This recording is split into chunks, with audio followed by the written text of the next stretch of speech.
గజం కేవలం 500 రూపాయలతో 1210 గజాల భూమి కేవలం 6 లక్షలు మాత్రమే. పట్టసీమ తీసుకొచ్చా.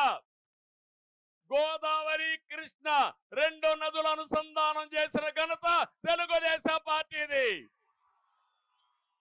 అలాంటి పట్టిసీమను ఈరోజు చూస్తా ఉంటే పాడుపెట్టాడు.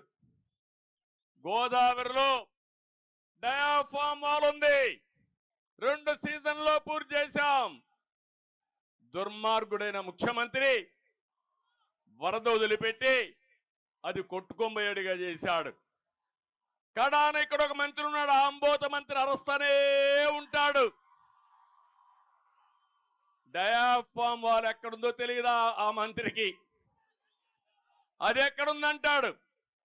రెండోది కాఫర్ డ్యాముల్లో మధ్యలో నీళ్లు వదిలిపెట్టే పరిస్థితికి వచ్చారు.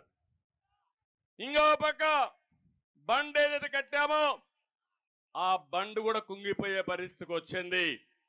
అంటే ఒక వ్యక్తి అసమర్థుడైతే ఆ వ్యక్తి ప్రాజెక్ట్ కట్టలేడు, అసమర్థుడుగా మనం అనుకుంటాం. ఒక దుర్మార్గుడు ముఖ్యమంత్రి అయి స్వార్థం కోసం డబ్బులకు కక్కుర్తబడి కాంట్రాక్టర్ని మార్చి ఇంజనీర్లు మార్చి మన మీద బురజల్లేదానికి ప్రయత్నం చేసి కడాన పోలవరం ప్రాజెక్టుని గోదావరిలో కలిపేశాడు. ఇది బాధ అవునా కాదా అని మిమ్మల్ని అడుగుతున్నా. అంబటి రాంబాబు ఆంబూతు రాంబాబు అని, అంబటి రాంబాబు ఆంబూతులాగా మంత్రి ఒక ఆయన అన్నాడని నేను విన్నాను. చాలాసార్లు చెప్పాను నేను, చంద్రబాబు నాయుడు గారు నాకేం కొత్త కాదు, నేను చంద్రబాబు నాయుడు గారికి కొత్త కాదు.